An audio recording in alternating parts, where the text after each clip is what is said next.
जोहार दर्शकों, कार्यक्रम कृषि दर्शन में आप सभी का तहे दिल से स्वागत है। किसान भाइयों और बहनों, कार्यक्रम की शुरुआत हो चुकी है और इस वक्त हम आपके लिए लेकर आए हैं कृषि समाचार। तो आइए देखते हैं कृषि समाचार। नमस्कार, कृषि समाचार में आपका स्वागत है। मैं हूं दिव्यांशु। आइए देखते हैं आज कृषि समाचार में क्या है खास। गढ़वा में धान की खेती को बढ़ावा देने के लिए 50% अनुदान पर दिया जाएगा कृषि यंत्र।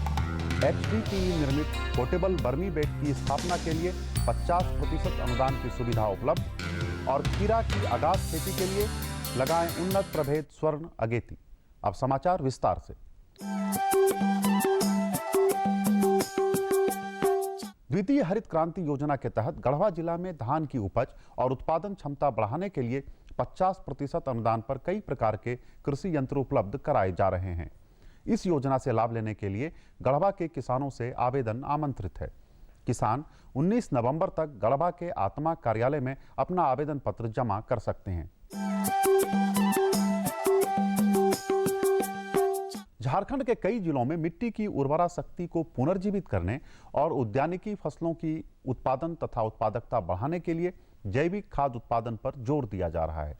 इस योजना के तहत राज्य के किसानों को HDPE निर्मित पोर्टेबल बर्मी बेड की स्थापना के लिए 50% अनुदान दिया जाएगा। इस योजना से लाभ लेने के लिए राज्य के किसान जिला उद्यान पदाधिकारी के कार्यालय में अपना आवेदन पत्र जमा कर सकते हैं। किसी भी फसल की आगाज खेती के लिए पौधों की सुरक्षा पर विशेष ध्यान देना चाहिए। अम्लीय मिट्टी में जीवाणु, मुरझा रोग सहित कई अन्य रोग लगने का खतरा रहता है। मिट्टी की अम्लीयता के उपचार के लिए प्रतिवर्ष खेत में चूना, सड़ी हुई गोबर की खाद और केंचुआ खाद डालें। झारखंड के ज्यादातर खेतों की मिट्टी अम्लीय है। मिट्टी में जरूरत से ज्यादा अम्ल का होना उपजाऊपन के लिए घातक है। अम्लीय मिट्टी में लगे फसलों में जीवाणु, मुरझा रोग अधिक लगते हैं। किसान भाई अम्लीय मिट्टी के उपचार के लिए खेत में प्रतिवर्ष 20 क्विंटल चूना, 200 किलोग्राम सड़ी हुई गोबर की खाद और 5 क्विंटल केंचुआ खाद प्रति हेक्टेयर की दर से डालें। आगाज खेती में खास तौर से पौध सुरक्षा की बहुत ज़रूरत होती है। हमने बताया कि हमारे झारखंड की मिट्टी अम्लीय है, जो बहुत सारी बीमारियां, जीवाणु, मुरझा रोग अम्लीय मिट्टी में ज़्यादा आते हैं। तो प्रतिवर्ष हमने कहा 10 क्विंटल प्रति हेक्टेयर की दर से खेती योग्य वाला चूना जरूर मिलाएं और गोबर की सड़ी हुई खाद करीब 200 क्विंटल प्रति हेक्टेयर का प्रयोग करें। केंचुआ की खाद या वर्मी कास्ट का प्रयोग भी कर सकते हैं किसान भाई 5 क्विंटल प्रति हेक्टेयर की दर से। इससे हमारी मिट्टी की संरचना अच्छी रहेगी और उत्पादकता भी बनी रहेगी।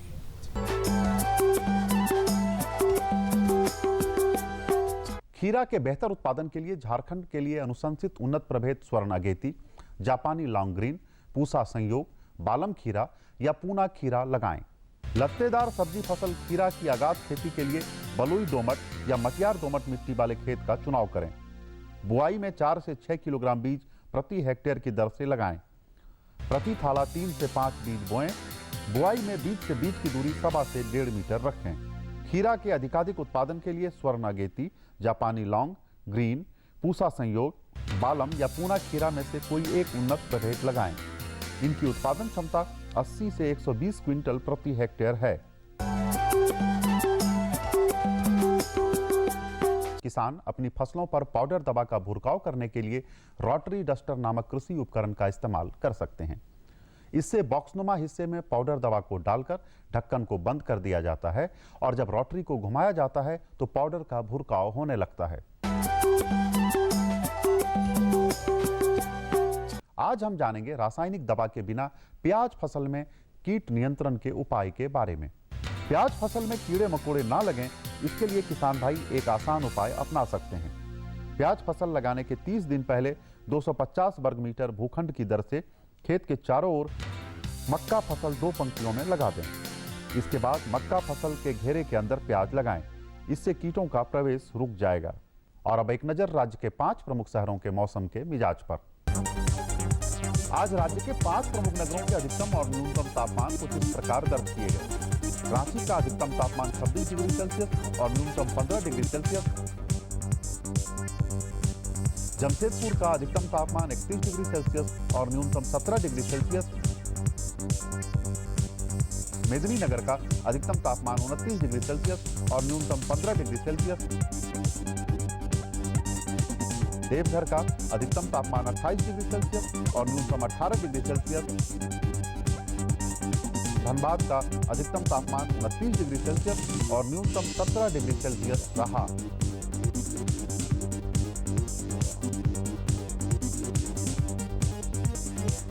और अब मंडी भाव में आइए नजर डालते हैं अनाजों के भाव पर। आज कृषि उत्पाद बाजार समिति रांची में विभिन्न खाद्यान्नों के थोक भाव कुछ इस प्रकार दर्ज किए गए। चावल मोटा 2000 रुपए से 2500 रुपए, चावल मध्यम 2600 रुपए से 2900 रुपए, चावल उत्तम 3800 रुपए से 6000 रुपए, गेहूं 2100 रुपए से 2600 रुपए, चना 5500 रुपए से 6000 रुपए, दाल अरहर 5300 रुपए से 5800 रुपए, दाल मसूर 4200 रुपए से 4700 रुपए, दाल चना 6500 रुपए से 7000 रुपए, सरसों तेल 9150 रुपए से 10500 रुपए, चीनी 4200 रुपए से 4800 रुपए, आलू 600 रुपए से 850 रुपए और प्याज 2600 रुपए से 300 रुपए प्रति क्विंटल रहा। कृषि समाचार में आज इतना ही। अगले दिन अगले अंक में फिर मुलाकात होगी कुछ ताजा तरीन खबरों के साथ। तब तक के लिए दीजिए इजाजत। नमस्कार, जोहार। कृषि समाचार में किसान भाइयों, आपने देखा मौसम का मिजाज, मंडी भाव और ली कृषि से संबंधित ढेर सारी नई जानकारियां हमारे पास और भी है, लेकिन उससे पहले लेंगे एक छोटा सा विराम। कहीं मत जाइएगा, हम जल्द हाजिर होते हैं। ये लो और बताओ। बस। अरे ये क्या भैया जी, बस इतनी सी रासायनिक खाद? किसानी छोड़ रहे हो क्या? किसानी नहीं, नादानी छोड़ रहे हैं। मिट्टी की जांच कराई है। अब तो लाला जी जितनी जरूरत है उतने ही उर्वरक खेत में डालेंगे। हाँ, किसान भाई आज ही अपने जिले की नजदीकी भूमि परीक्षण प्रयोगशाला में मिट्टी की जांच जरूर करवाएं और मिट्टी में पोषक तत्व, नमी व पौधे के विकास को देखते हुए केवल जरूरत के अनुसार ही पोषक तत्व डालें। और हाँ, मिट्टी में गंधक, जस्ता, बोरोन जैसे सूक्ष्म पोषक तत्वों का पता लगाना भी न भूलें। उर्वरक और जैविक खाद के सही उपयोग से भूमि का उपजाऊपन बनाए रखें, उत्पादकता बढ़ाएं, खर्चा घटाएं और बहुमूल्य विदेशी मुद्रा बचाने में भी सहयोग दें। और हाँ, धीमी गति से नाइट्रोजन उपलब्ध कराने वाले उर्वरकों जैसे नीम लेपित यूरिया को प्राथमिकता दें और यूरिया का पत्तों पर छिड़काव करें। अरे वाह, तू तो सचमुच समझदार हो गया रे। अधिक जानकारी के लिए संपर्क करें जिला कृषि अधिकारी या किसान कॉल सेंटर।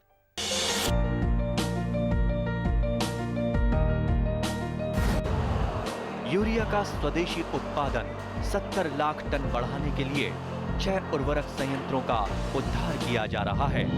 FCIL के गोरखपुर, सिंदरी, तलचर और रामागुंडम संयंत्र, HFCL की बरौनी इकाई और BVFCL की नामरू फोर्थ। सोने पर सुहागा ये है कि देश में अब बनेगा सिर्फ नीम लेपित यूरिया, क्योंकि इससे होगा किसानों का फायदा ही फायदा।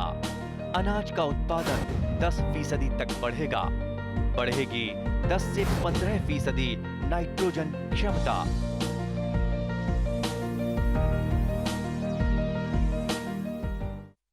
किसान भाइयों और बहनों, जैसा कि आप जानते हैं, सुकर पालन जो है आज एक बहुत बड़ा व्यवसाय का रूप ले चुका है।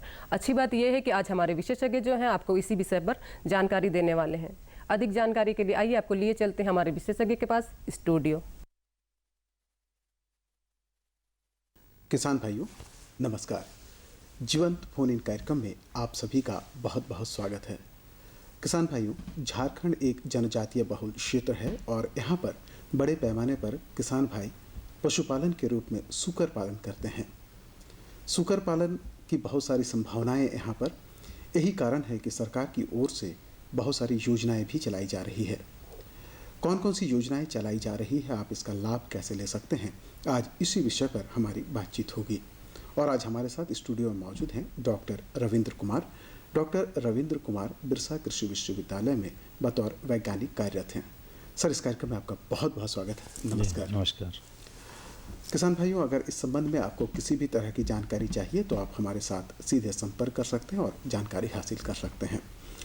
सर, हमारे साथ कोई किसान भाई जुड़े, उससे पहले जैसा कि हमने शुरू में ही कहा कि यहाँ जनजातीय बहुल क्षेत्र है, बहुत सारी संभावनाएं यहाँ पर, क्या लाभ हो सकता है, क्या संभावनाएं दिखती हैं यहाँ पर? बिल्कुल, जैसा कि हम लोग जानते हैं कि झारखंड में सूकर पालन खास करके ये परंपरा प्राप्त व्यवसाय है और बहुत पहले से लोग सूकर पालन से जुड़े हैं।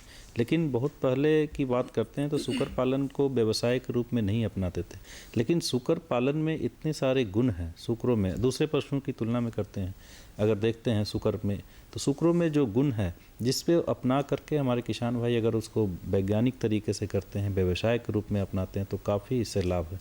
इसका मुख्य कारण है कि झारखंड में खास करके, जो कि जैसा आपने बताया कि यहाँ पे आदिवासी बहुल क्षेत्र है, तो यहाँ पे मांग बहुत ही ज़्यादा है शूकर के बच्चों की, शूकर की मांस की बहुत ज़्यादा है। मांस की कीमत भी दिन ब दिन बढ़ती जा रही है। तो इस कारण से हमारे शूकर पालक, जो भी शूकर पालन पशुपालक जो शूकर पालन अपना रहे हैं, वो काफ़ी लाभान्वित हो रहे हैं। दूसरी चीज़ है कि शूकर पालन क्यों अपना रहे हैं, दूसरे पशुओं की तुलना में ये बेहतर इसलिए है कि इसका वजन बहुत तेज़ी से बढ़ता है, बार बार जल्दी बच्चे देती है, साल में 2 बार और एक बार में 8 से 12 बच्चे। इसके अलावा जो है कि इसमें बीमारियां काफ़ी कम होती है, दूसरे पशुओं की तुलना करते हैं तो इसमें बीमारियों की संभावना कम होती है। बाजार व्यवस्था बहुत अच्छी है। हमारे जो शूकर पालक हैं उनको शूकरों का मांस या बच्चे बेचने के लिए परेशान नहीं होना पड़ता है, आसानी से बिक जाती है। तो इन सब बातों इसके अलावा यहाँ का वातावरण भी कुछ ऐसा है, हाँ, जहाँ बिल्कुल वातावरण भी यहाँ पे इसके अनुकूल है शूकर पालन के लिए। खास करके देखा जाता है कि शूकर जो है पशु ऐसा है जिसमें गर्मी से ज़्यादा प्रभावित होते हैं, और हमारे झारखंड में ज़्यादातर जो क्षेत्र है वहाँ पे जो है कि वातावरण इसके अनुकूल होता है, और इस वातावरण में शूकर पालन का जो संभावना है वो काफ़ी अच्छी है हमारे पशुपालकों के लिए। इससे उनको ज़्यादा से ज़्यादा लाभ ले सकते हैं। बिल्कुल। तो चूंकि शूकर पालन की बहुत संभावना है, तो कई तरह की योजनाएं भी यहाँ चलाई जा रही है, जिसमें राज्य सरकार भी शामिल है, केंद्र सरकार भी शामिल है, और विश्वविद्यालय स्तर पर भी बहुत सारी योजनाएं चलाई। तो सबसे पहले जो किसान भाई जो इससे जुड़े योजनाओं के बारे में जानना चाहते हैं, राज्य सरकार की ओर से कौन कौन सी? जी हाँ, राज्य सरकार से खास करके जो हमारे शूकर पालन करना चाहते हैं या शूकर पालन से जो किसान जुड़ना चाहते हैं, राज्य सरकार उनको काफ़ी सहायता देती है। सहायता 2-3 तरह से हो सकती है। एक तो उनको स्किल्ड करना, यानी शूकर पालन के बारे में बताना, कौशल विकास के द्वारा उनको प्रशिक्षण दिया जाता है। प्रशिक्षण के द्वारा सारे वैज्ञानिक तरीके से पालन के बारे में बताया जाता है। दूसरी तरीका है कि जो वैसे भी हमारे किसान भाई हैं जो कि शूकर पालन करना चाहते हैं, लेकिन वो फाइनेंशियल यानी उनके पास पैसे की कमी है, तो वो भी सपोर्ट जो है गवर्नमेंट की तरफ से मिलता है। अभी ये तो दिन ब दिन हर साल कुछ ना कुछ चेंज होता है, लेकिन अभी जो योजना यहाँ पे है उसमें 28,000 रुपये हमारे किसान भाई को मिलता है जो शूकर पालन करना चाहते हैं। और अभी झारखंड में इस साल लगभग 30,000 किसानों को इस योजना का लाभ देना है, और इस 28,000 रुपये में उनको 4 मादा 2 नर दिया जाएगा, और उसके साथ दाना मिश्रण कम से कम 1 साल के लिए, ताकि वो उसको बढ़ाए, उसको भोजन की व्यवस्था करें, परेशानी नहीं हो। और उसके बाद जो है कि 1 साल तक अगर हम लोग उसको शूकर पालक को शूकर पालन के बारे में सिखाते हैं, बताते हैं, और कोई कठिनाई नहीं होती है, उनको सपोर्ट देते हैं, तो ये निश्चित रूप से है कि जब एक बार वो ऊपर आ जाते हैं, शूकर पालन से जुड़ जाते हैं, तो फिर उसके बाद जो है उसी से वो आमदनी करके उसकी भोजन की व्यवस्था, आवास की व्यवस्था वो करते हैं, और स्तर को भी बड़ा कर सकते हैं। बिल्कुल। शुरुआती दौर में छोटे स्तर पर शुरू करते हैं, फिर ये बिल्कुल। तो इस तरह से जो हमारे किसान भाई जो शूकर पालन से लाभ लेना चाहते हैं, वो मुख्य रूप से मैं उनको बताना चाहता हूँ कि पहले सर्वप्रथम आप प्रशिक्षण इसका लें, जो राज्य सरकार की तरफ से भी निःशुल्क प्रशिक्षण की व्यवस्था होती है, वो प्रशिक्षण लें। उसके बाद जो जिला पशुपालन पदाधिकारी है उनसे संपर्क करके इस योजना के बारे में जानकारी लें, और ये सभी ब्लॉक्स, सभी डिस्ट्रिक्ट्स, जिला में ब्लॉक्स में चलाया जा रहा है। तो इसमें इस योजना से वो लाभ ले, और इसको अपना करके शूकर पालन कर करके जो भी किसान भाई करना चाहते हैं, जो सक्षम नहीं है, वो इस सपोर्ट से वो कर सकते हैं, और इनसे उनको ज़्यादा से ज़्यादा फायदा हो सकता है। बिल्कुल। और जिस क्षेत्र में रह रहे हैं वहाँ के जो जिला कृषि पदाधिकारी, बिल्कुल, जिला पशुपालन पदाधिकारी या फिर BDO हो, उनसे भी आप संपर्क करके ये योजना के बारे में ले सकते हैं। वहाँ पे अपना रजिस्ट्रेशन करा सकते हैं, नामांकन करा सकते हैं, और इस योजना का वो लाभ उठा सकते हैं, और शूकर पालन वो कर सकते हैं अपने क्षेत्र में। बिल्कुल। तो केंद्र सरकार की ओर से भी कुछ योजनाएं चलाई जी, केंद्र सरकार की ओर से भी बहुत सारी योजनाएं हैं। इसमें पहला है कि प्रशिक्षण कार्यक्रम केंद्र सरकार की ओर से भी चलाया जाता है, जिसमें हमारे शूकर पालक को प्रशिक्षित किया जाता है। जो भी शूकर पालन करना चाहते हैं वो उसमें हो सकते हैं, कर सकते हैं। दूसरा चीज़ है कि बहुत सारे NGOs के द्वारा भी प्रशिक्षण कार्यक्रम चलता है, और ये सपोर्ट जो होता है वो भी मिलता है। उसके बाद जो है कि खास करके यदि हम केंद्र सरकार की बात करते हैं, तो केंद्र सरकार की तरफ से हमारे यहाँ भी एक स्कीम चल रही है, इसमें मेगा सीड बृहत शूकर परियोजना, ये एक स्कीम है। इसमें मुख्य रूप से हमारे किसान भाई जैसा झारखंड में यदि बात करते हैं तो मुख्य रूप से जो समस्याएं हैं किसानों की कि उत्तम बीज उपलब्ध नहीं है। अभी भी ज़्यादा लगभग 90% से ज़्यादा किसान जो है देसी नस्ल के या लोकल नस्ल के जो अनुत्पादक किस्म के होते हैं उसका पालन कर रहे हैं। तो इस तरह से किसानों को अगर वो देसी या लोकल नस्ल पालन कर रहे हैं तो ज़्यादा फायदा नहीं होता है। तो उनको उन्नत बीज कहाँ से मिलेगा, इसके लिए केंद्र सरकार की ओर से एक स्कीम चल रही है हमारे यहाँ विश्वविद्यालय के द्वारा। तो उसमें हम लोग जो है किसानों को उन्नत बीज जो झारसुक नस्ल के बीज है उसका उत्पादन करते हैं और उनको उपलब्ध कराते हैं सस्ते दर पे। और उपलब्ध करा करके हमारे किसान भाई अगर उसके देसी की जगह अगर उसको पालते हैं तो 4 से 5 गुना उनको ज़्यादा फायदा होता है। जी, चूँकि आप विश्वविद्यालय से जुड़े हुए हैं और लंबे समय से इस क्षेत्र में काम करने का अनुभव, तो विश्वविद्यालय की ओर से किस तरह की योजनाएं चलाई जा रही है? लोग जो किसान विश्वविद्यालय, चूँकि विश्वविद्यालय को ज़्यादा लोग जानते हैं, जी बिल्कुल, तो वहाँ पर क्या चल रहा है? खास करके देखा जाता है कि विश्वविद्यालय की यदि बात करते हैं तो हमारे यहाँ जैसे किसान मेला लगता है तो बहुत सारे कृषक भाई वहाँ से जुड़ते हैं और विश्वविद्यालय के बहुत सारे कृषि विज्ञान केंद्र है, वहाँ से विश्वविद्यालय के बारे में जानकारी उनको मिलती है। और अपेक्षा जो रखते हैं हमारे किसान भाई जी कि हमारे विश्वविद्यालय से कुछ लाभ मिले, उन्नत बीज ये सब मिले। तो मुख्य रूप से विश्वविद्यालय की ओर से जो योजना या फिर किसान सुकर पालकों को लाभ देने की बात होती है तो पहला चीज़ है कि हम लोग उनको प्रशिक्षित करते हैं और उसमें हम लोग प्रैक्टिकल ट्रेनिंग जो प्रशिक्षण होता है कि किस तरह से उनको देखा जाए कि बीमार हैं या स्वस्थ हैं, गर्भवती सुकरी को कैसे रखना है, छोटे छौनों को कैसे रखना है, इन सब बातों का विशेष रूप से छोटी छोटी बातों का ध्यान देकर के उनको हम लोग प्रशिक्षित करते हैं। और ये 10 दिवसीय प्रशिक्षण है, इसमें मात्र 200 रुपये उनको चार्ज लगता है। और इस प्रशिक्षण के बाद वो बिल्कुल ट्रेंड हो जाते हैं, आत्मविश्वास उनका बढ़ जाता है और वो सुकर पालन करने में सक्षम हो जाते हैं। दूसरी चीज़ है कि विश्वविद्यालय उन्नत बीज भी उपलब्ध कराती है हमारे किसान भाइयों को सस्ते दर पे। और ये उन्नत बीज पाल करके देसी की जगह पे अगर उन्नत नस्ल का झारसुक नस्ल का वो सुकर पालन करते हैं तो उनको निश्चित रूप से 4 से 5 गुना अधिक लाभ मिलता है देसी की तुलना में।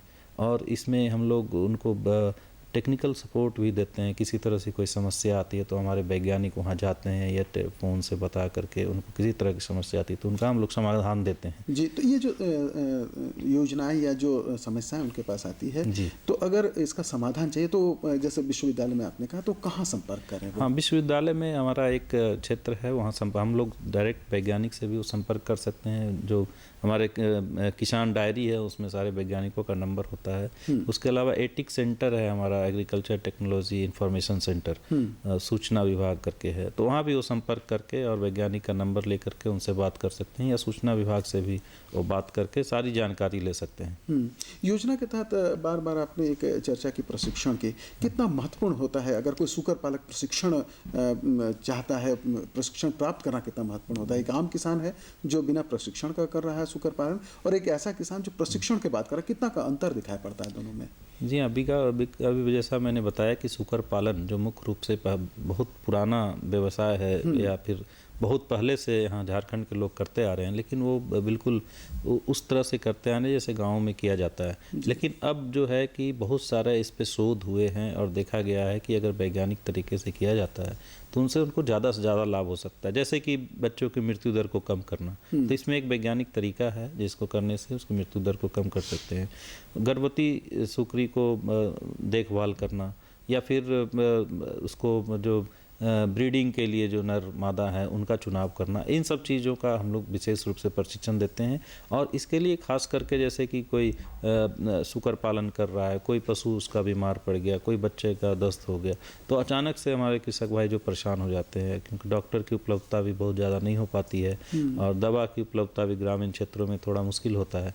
तो उस तरह से हम लोग प्रशिक्षित करते हैं कि उनको छोटी छोटी समस्याएं ना हो। और ख़ास करके जैसा मैंने बताया कि सुकर पालन में बीमारियों की संभावनाएं बहुत ही कम होती है, बहुत कम बीमारी होती है जी।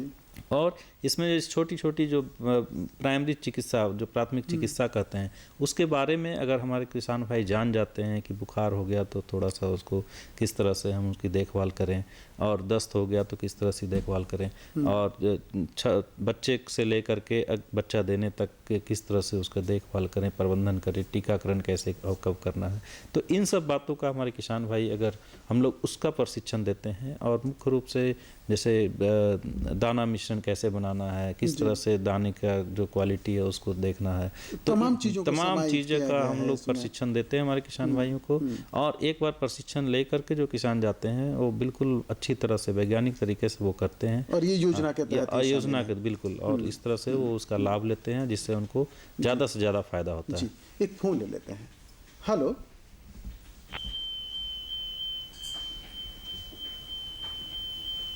Hello, hello. लगता है उनकी आवाज़ हम तक नहीं पहुंच पा रही है।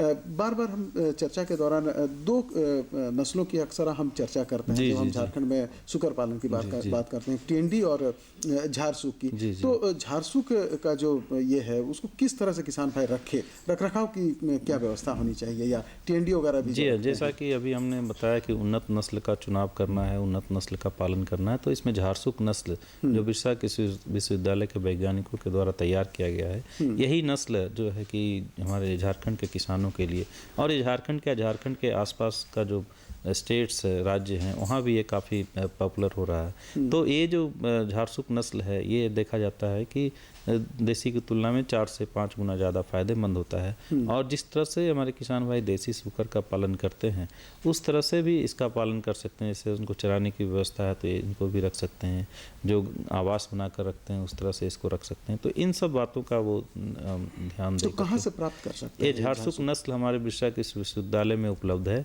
वहाँ से प्राप्त कर सकते हैं। और झारखंड का जो सुकर पालन प्रक्षेत्र जो कांके में है झारखंड सरकार का, वहाँ से भी ये झारसूख नस्ल के सुकर प्राप्त कर सकते हैं हमारे किसान भाई, जिनको हम लोग सब्सिडाइज्ड रेट पे हमारे किसान भाइयों को दिया जाता है ताकि वो कम रेट में लें और उससे ज़्यादा से ज़्यादा उनको फायदा हो सकता है। सूकरों के विकास में भोजन का भी काफ़ी काफ़ी महत्व होता है। तो जो किसान भाई पालते हैं वो भोजन की व्यवस्था किस तरह से करें? हाँ, किसान भाई को भोजन की यदि हम लोग बात करते हैं सूकर पालन में, जैसा कि पता है कि सूकर पालन में जो भोजन की समस्या होती है खास करके, और इसमें टोटल खर्च का लगभग 70% भोजन पे ही खर्च होता है। तो इसमें मुख्य रूप से सूकर ऐसा पशु है जो कि खास करके बेकार खाद्य पदार्थ, जैसे जो भी जो अवांछनीय है, जी बिल्कुल, जो किसान भाई कृषि से क्षेत्र हैं तो कृषि के से जो भी बेकार खाद्य पदार्थ जो निकलता है, घास निकलते हैं, पत्ते निकलते हैं, फल सब्जियां जो कि बाजार में नहीं बिक पाती है,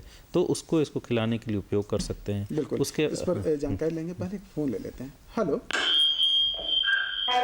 जी नमस्कार, बहुत बहुत स्वागत है। नमस्ते सर जी, मुझे सूकर पालन की जानकारी चाहिए थी। जी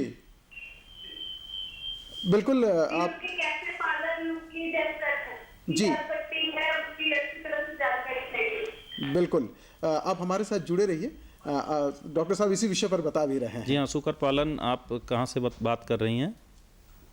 लगता है उनके साथ संपर्क। तो सूकर पालन के बारे में जैसा कि आपने पूछा कि उसकी जानकारी चाहिए, तो मुख्य रूप से सूकर पालन के लिए आप झारसूख नस्ल के बच्चे को खरीद करके और इसका पालन शुरू कर सकते हैं। इसके लिए आपको एक आवास बनाना होगा उसके रखने के लिए, और खान पान की व्यवस्था करनी होगी। खान पान में मुख्य रूप से हम लोग दाना मिश्रण देते हैं, मकई, चोकर, खल्ली। इसके अलावा जो भी आपका बेकार खाद्य पदार्थ है उसको भी इसको खिलाने के लिए उपयोग कर सकते हैं। अगर चराने की सुविधा हो, जंगली क्षेत्र हो, तो इसको चराने के लिए भी आप यूज कर सकते हैं। दाना मिश्रण तो जो होटल से जो होटलों की जो जूठन सामग्री है उसको भी खिलाने के लिए उपयोग कर सकते हैं। इस तरह से हम लोग दाने के खर्च को अगर थोड़ा कम करते हैं तो इसमें आमदनी काफ़ी ज़्यादा हो जाती है। बिल्कुल, एक और फोन ले लेते हैं। हेलो, जी नमस्कार, बहुत बहुत स्वागत है। कहाँ से बोल रहे हैं? बोल रहे हैं जी, बहुत स्वागत है। क्या प्रश्न है आपका? नमस्कार सर, बाछी है सर, उसका जो जोक का दवाई दे रहे हैं, उसका पेट लादा जो है नीचे को लहर जा रहा है। अच्छा, मैंने बड़ा होते जा रहा है, कंट्रोल नहीं हो पा रहा है जोक के दवाई देने से। अच्छा, जोक की दवाई दे रहे हैं ये, लेकिन नियंत्रण नहीं हो पा रहा है उसमें। हाँ, जोक की दवा खास करके देने से एल्बेंडाजोल नामक दवा दी जाती है। बाछी की बात कर रहे हैं, ये गाय की अच्छा। तो इसमें खास करके मुझे जैसा लग रहा है कि वो नेवल जो नाभि के पास कुछ इन्फेक्शन है जैसा आपने बता रहा है, तो आप इसमें डॉक्टर की सलाह लेकर के उचित एंटीबायोटिक का उपयोग करके, सिर्फ जोक की दवा देने से ठीक नहीं होगा, इसमें आप डॉक्टर की सलाह ले लें और उचित एंटीबायोटिक का उपयोग करके इसको आप लोग ठीक कर सकते हैं। बिल्कुल, उम्मीद है कि आपको आपके प्रश्न का उत्तर मिल गया होगा। बहुत संक्षिप्त में जब हम आवास की व्यवस्था करें तो किन बातों का ध्यान रखें? यहाँ आवास बहुत ही ज़रूरी है। सुकर पालन में जब आप सुकर पालन बड़े पैमाने पे करना चाहते हैं तो इसमें आवास खुला हम रख नहीं सकते हैं, आवास निर्माण करना होगा। तो आवास निर्माण करने में सबसे बड़ी चीज़ है कि जो भी स्थानीय सामग्री है उसका उपयोग करें, बहुत ज़्यादा खर्च ना करें। दूसरी चीज़ है कि आवास बिल्कुल होना चाहिए कि उनको संतुलित जो है वातावरण मिले, बिल्कुल, और मौसम के हिसाब से जी हाँ, बिल्कुल बिल्कुल। तो किसान भाइयों, आपने जैसा कि सुना कि अगर आप सूकर पालन कर रहे हैं तो राज्य सरकार, केंद्र सरकार और विश्वविद्यालय की ओर से कई तरह की योजनाएं चलाई जा रही हैं। आप संबंधित अधिकारियों से संपर्क करें और इसका लाभ उठाएं।